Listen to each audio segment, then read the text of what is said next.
आमदार डॉक्टर फारुख शाह यांच्यामुळे धार्मिक पर्यटन बहरणार. महबूब सुभानी टेकडीवर विकास कामांचा शुभारंभ. असंख्य हिंदू मुस्लिम भाविकांचे श्रद्धास्थान असलेले शहरातील महबूब सुभानी दर्ग्याचे भाग्य उजळले आहे. या दर्ग्याच्या सुशोभीकरणासाठी आमदार डॉक्टर फारुख शाह यांच्या विशेष प्रयत्नाने शासनाकडून प्रादेशिक पर्यटन योजनेअंतर्गत निधी मंजूर झाला आहे.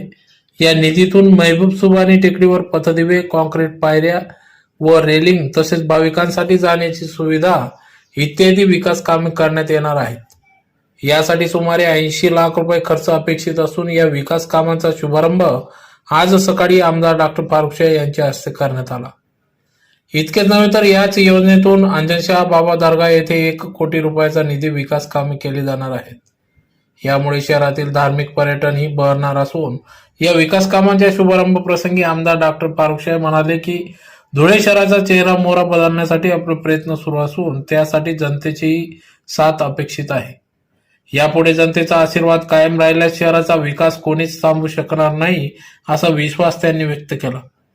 महाराष्ट्र शासनाच्या पर्यटन विभागामार्फत प्रादेशिक पर्यटन विकास योजना राबविली जाते.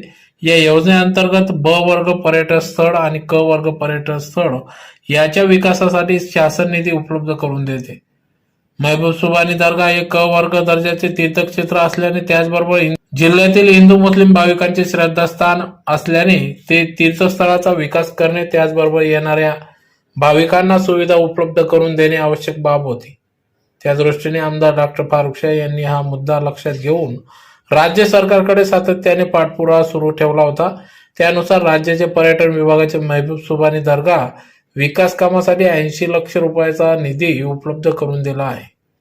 या उद्घाटन प्रसंगी आज आमदार डॉक्टर फारुख शाह, माजी नगरसेवक विनायक बापूजी शिंदे, मुश्ताक पहलवान, नगरसेवक सईद बेग, नगरसेवक गनी डॉलर, नगरसेवक नासिर पठाण, नगरसेवक युसुफ मुल्ला, नगरसेवक आमिर पठाण, माजी नगरसेवक साबिर सय्यद, माजी नगरसेवक साजिद साई, दैनिक श्रमराज्यचे संपादक अतुल पाटील, महिला जिल्हाध्यक्षा दीपश्री नाईक, निजाम सय्यद, आसिफ शहा, आकाश शिंदे, संजय पांडे, जयंत परदेशी, धीरज परदेशी, डॉक्टर पवार, कैसर पेंटर, शहजाद भाई, वसीम अक्रम, जुनेद पठाण, त्याचबरोबर स्वीसहाय्यक जगदेव अण्णा, रामेश्वर साबरे, संजय पांडे, धीरज परदेशी, अतुल पाटील, हसन दादा, प्रताप मुजावर, बटाबाई, सुरेश मराठे, राजेंद्र साबरे आदी सर्वच महबूब सुभानी ट्रस्टीचे सर्व पदाधिकारी देखील या ठिकाणी उपस्थित होते. त्यामध्ये या शहराचा चेहरा मोहरा बदलण्याचा संकल्प आमदार साहेबांनी केलाय. महत्वाचं काम आहे की या शहरामध्ये विविध ठिकाणी कार्यालय आहेत. तहसील कार्यालय एका बाजूला, हे कार्यालय एका बाजूला, ते कार्यालय एका बाजूला. पण आमदार साहेबांनी संकल्प केला की सर्व जे प्रशासकीय कार्यालय एका संकुलात एका ठिकाणी असली पाहिजे. आणि अशा प्रकारचं प्रशासकीय संकुल 120 कोटी रुपयाचं धुळ्यात भविष्यात आकारायचं येणार आहे. आरटीओच्या इमारतीचा प्रश्न असो की अगदी सिव्हिल हॉस्पिटलचा प्रश्न असो, मला इथं खेदानं सांगावं असं वाटतं की आमदार साहेब काम करता आणि काही उलटे लोक त्याबद्दलचे श्रेय उपटण्याचा प्रयत्न करतात, केविलवाना प्रयत्न करतात. परवाच्या दिवशी जो प्रयत्न झाला सिव्हिल हॉस्पिटलच्या वसतिगृहाच्या इमारतीबद्दलचा, हिरे मेडिकलच्या इमारतीबद्दलचा, तो अगदी शोचनीय आहे. मित्र, आम्ही म्हणतो की आमदार साहेब ज्यांनी पत्रक काढलं आणि श्रेय घेण्याचा प्रयत्न केला, तुम्हाला एवढीही कल्पना नाही की काम कसं मंजूर होतं. आधी अर्थसंकल्पीय तरतूद करावी लागते.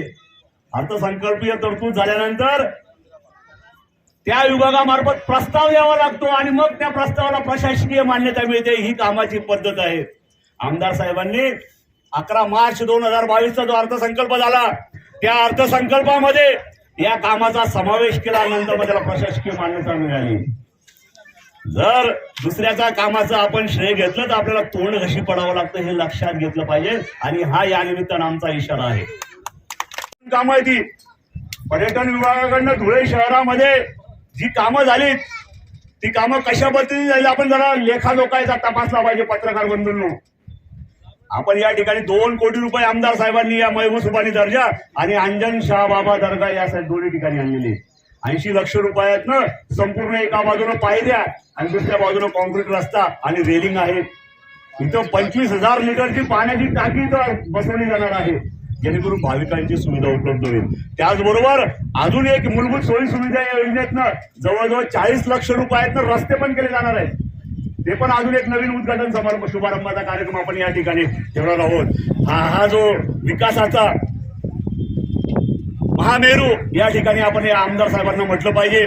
बापूजी मोहाडी गावासाठी अर्थसंकल्पात तरतूद जी केली होती, गुरुद्वारापासून तर नाल्यापर्यंतचा रस्ता सुमारे 2 ते 3 कोटी रुपयाचा तो रस्ता आहे. त्या रस्त्याचा आता टेंडर निघाला 4 दिवसापूर्वी आणि येत्या 15-20 दिवसामध्ये रस्त्याचा पण आपण शुभारंभ करणार आहोत.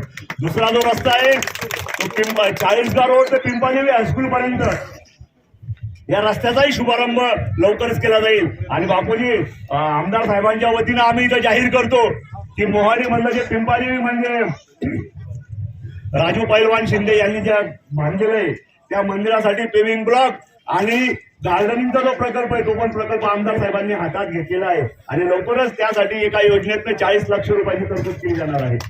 हो पाएंगे या ये आमदार सिर्फ मुस्लिम लोगों के काम करेगा, लेकिन आप लोगों ने देखा होगा कि हमने किसी भी तरह का भेदभाव ना करते हुए पूरे शहर का जिम्मा अपने सर पे लिया है.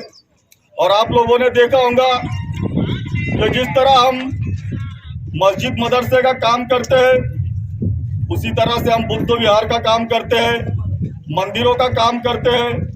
आप लोगों को बताते हुए खुशी महसूस कर रहा हूं कि जिस वक्त कोरोना के पीरियड में जब स्मशान भूमि में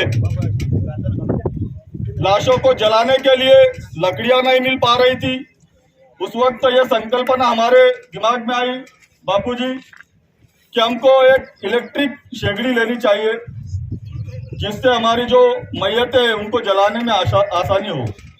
आज आपको बताते हुए खुशी हो रही है कि हमने चित्तौड़ रोड और देवपुर के जो अमरधाम है, इन दोनों अमरधाम में 1,40,00,000 रुपए का निधि से 2 विद्युत शवदाहिनी मंजूर की है और उसका शुभारंभ हम लोग 15 दिन में करने वाले हैं.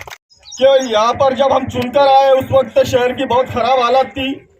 हमने सबसे पहले पारोला रोड का डामरीकरण का काम किया, उसके बाद दशहरा मैदान से लेकर गुरुद्वारा तक मालेगांव रास्ते का काम किया, उसके बाद 40 गांव रास्ते का 6 करोड़ रुपए की लागत से डामरीकरण किया, यूनिटी सर्कल का हमने सुशोभीकरण किया और आज आप जाकर देखिए कि साकरी रोड जो हमारा है उसको हमने 11 करोड़ रुपए की निधि से उसका रुंदीकरण और उसका डामरीकरण किया है साथियों. उसके बाद में वड़जई रोड का कंक्रीटीकरण शुरू किया है.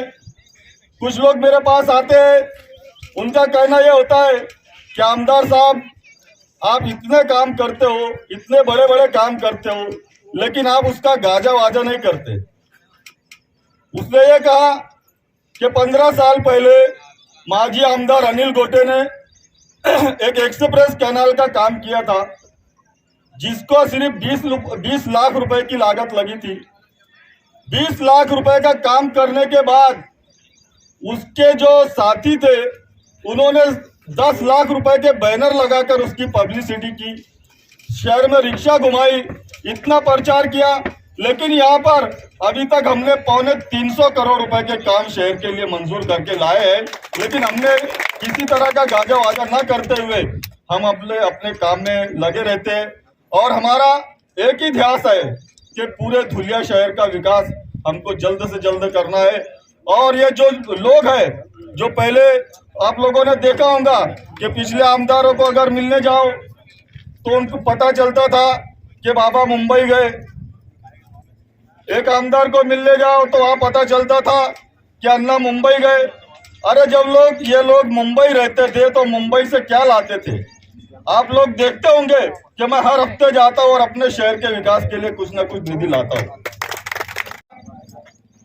कि एक आमदार केविलवाना प्रयत्न कर रहा है हीरे मेडिकल कॉलेज के लिए, जो मैंने 11 मार्च के अधिवेशन में अर्थसंकल्पीय बजट में 20,55,00,000 रुपए का निधि मंजूर करके लाया था. उसी का श्रेय आज 4 महीने के बाद हमारे जो ग्रामीण के आमदार है कुणाल पाटिल लेने की कोशिश कर रहे हैं, लेकिन वो उनके मुंह पर गिरेंगे.